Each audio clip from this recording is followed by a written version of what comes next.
This is happiness, to be everything at once.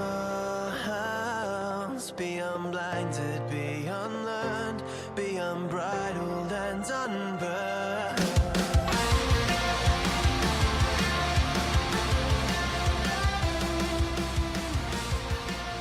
Hey everyone, and welcome back to a brand new episode of Mood Prep. My name is Dave Nixon, and today I'm going to pull apart a concept. I actually haven't read this book, by the way. Let's clarify that. I've read a number of books in my life. This is not one of them. I actually just saw the title pop up and I quite liked it.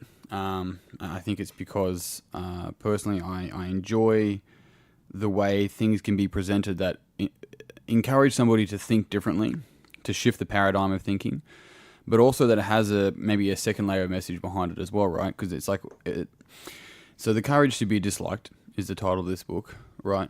And why is it the courage to be disliked rather than losing the need to be liked, right?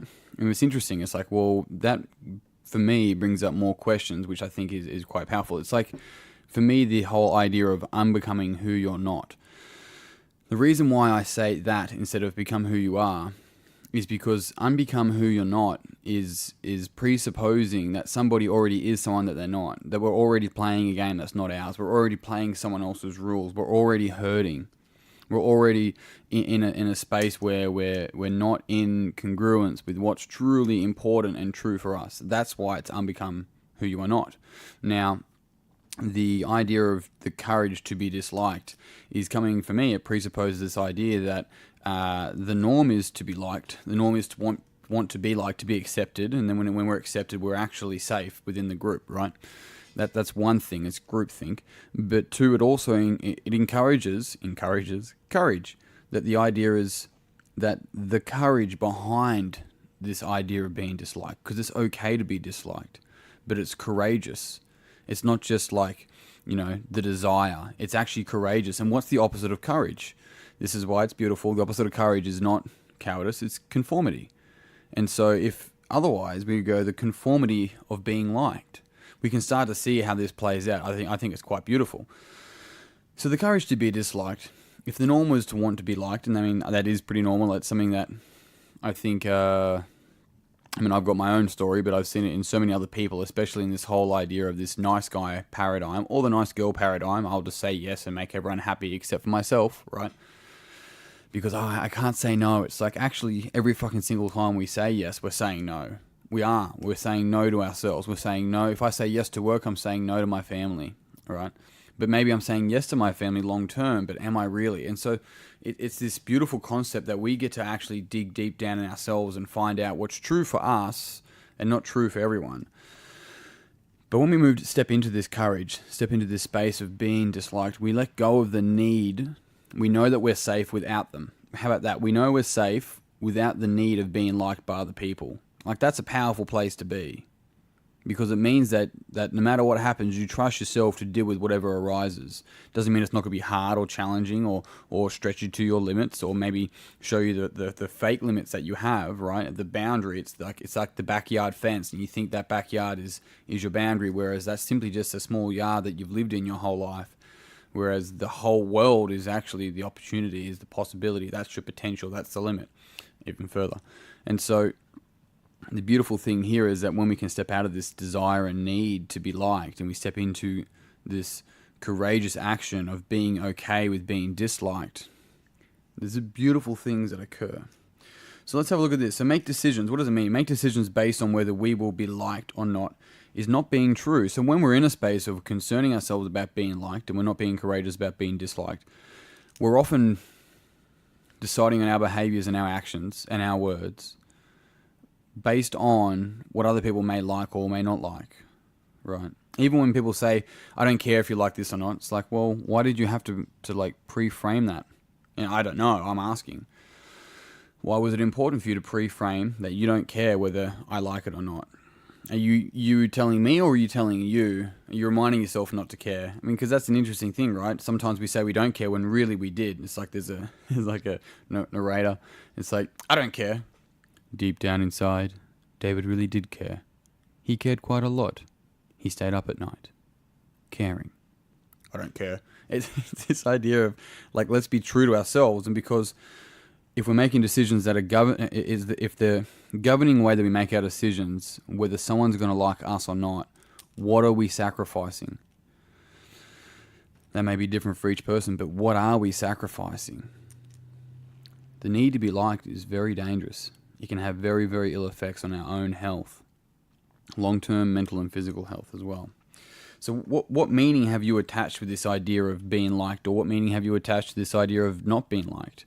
So if I'm not liked, does that make me wrong? Does that make me faulty? Does it make me not worthy? Does it make me, unable to execute a particular goal, or does it mean I'll fail?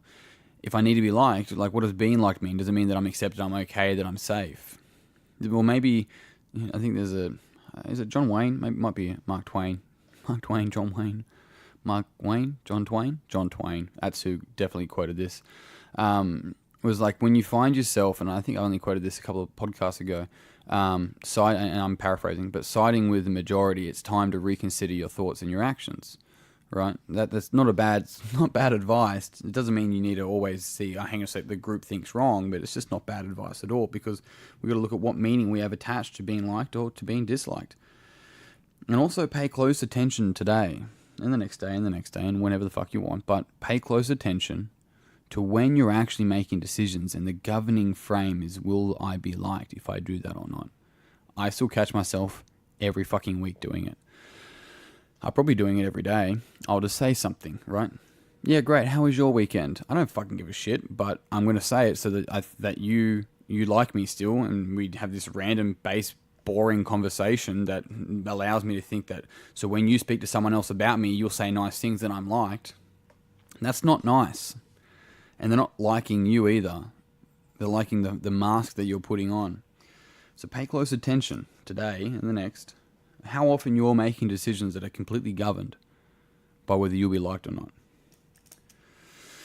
One of the things that we start to see with this idea of being disliked is that it often feels very icky. It feels quite yuck.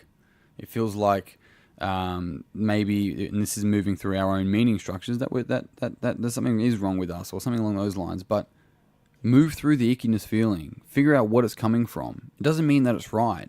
That's one of the biggest things to understand. It doesn't mean that it's right. Just because someone dislikes you doesn't mean that the meaning structures that you have put in place over time are actually correct. They were probably made when you were fucking 8 and in primary school, just trying to get along with people so that you felt safe at school. Hey, and here you are as a 35-year-old adult still trying to get the fucking barista to like you. It's like, the barista probably doesn't like themselves. I mean, they probably do. I don't know. They make coffee all day. I have no fucking idea. But it's still an idea of like, don't just move away from something because it feels a bit icky. If anything, there's an indication to move towards it. The last one here, and this is probably my most important point, and it's a question, and it's a beautiful question. Not because it came from me, because when we stop and we think, we'll find the answer. Do you like yourself when you're scared of being disliked? Do you like yourself when you're scared of being disliked? When you act in a manner of hoping that other people will like you, do you like that person? And if the answer deep down, keep going deeper, the answer deep down is no, then are you really liked? And the people that like you, they're really liking you, or are they liking the person you're pretending to be? I've known people like this. The closer you get to them, the more you realize who they, how they really act. Not who they really are, but how they really act. Under stress, in intimate relationships, right? All of this sort of stuff. And it's like, I never saw this before. I never saw any of this. And why is that? It's like, well, they're so concerned about being liked because they rejected themselves. So the question there for you is, when you act in accordance to wanting to be liked, do you like yourself? On that note, team, if you found this podcast beneficial, it would mean the world to moi if you would pass it on to someone else that you think would also find it beneficial. If you haven't already, then you know the deal. Jump on Facebook, search Mood Prep Online, join the conversation. I'd love to see you guys in there. Courtney, where you at? You've been chatting to the peeps. We got a Q&A coming up there soon. It was meant to be 2 weeks ago, but I was away. I was away for, I think, a wedding. I know I had a wedding. I'm not sure. I think I was at a wedding. No, I was. Nathan and Nicole, congratulations. It was a beautiful wedding. But either way, we got another Q&A coming up in that. which will be live. So the date's coming soon. It'll be posted in that group. Otherwise, team, that's it. I am out. Until next time, peace and pizza. Kick today in the dick. And slay the dragon. I'll see you soon. To be everything at once, be unblinded, be unlearned, be unbridled and unburned.